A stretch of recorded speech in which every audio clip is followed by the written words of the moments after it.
the first AI war may have already started. Not with robots marching across battlefields, and not with machines replacing soldiers overnight, but with algorithms quietly making decisions faster than any human commander ever could.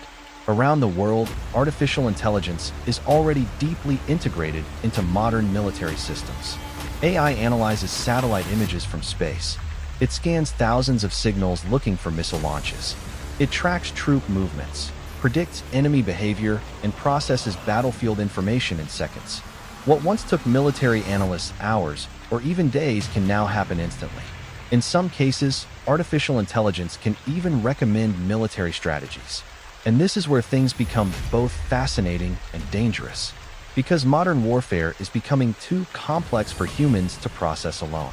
Missile defense systems must react within seconds.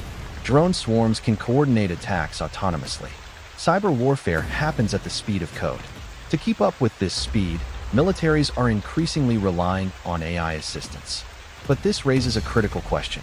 What happens when artificial intelligence begins making decisions that affect human lives? Could AI actually make war safer? Some experts believe it could. An AI system does not panic. It does not act out of anger or fear. It does not make emotional mistakes. In theory, artificial intelligence could reduce human error and prevent catastrophic decisions during moments of crisis. But there is another side to this story. Algorithms are not perfect. They learn from data.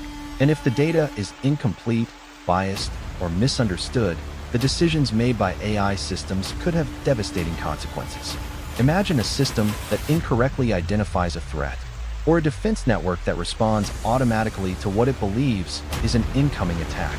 In a world where nuclear weapons still exist, even a small mistake could escalate into a global disaster. And there is another concern: speed. Artificial intelligence operates faster than human decision-making. In future conflicts, nations may rely on automated systems simply because they cannot afford to be slower than their enemies. But if both sides depend on AI systems reacting instantly, conflicts could escalate faster than humans can intervene. Some researchers call this the problem of automation escalation, a war that moves so quickly that human leaders no longer control the pace of events. Instead, algorithms reacting to algorithms determine what happens next. And this leads to the biggest question of all. If the first AI war has already begun, who will truly control the battlefield of the future? Human commanders, or the machines we created to assist them? Because once artificial intelligence becomes deeply embedded in military strategy, there may be no turning back. The future of warfare may not be decided only by soldiers, generals, or politicians. It may also be decided by code. And if that future arrives sooner than we expect, humanity will face one of the most important questions in history. Will artificial intelligence protect us, or will we lose control of the systems we built?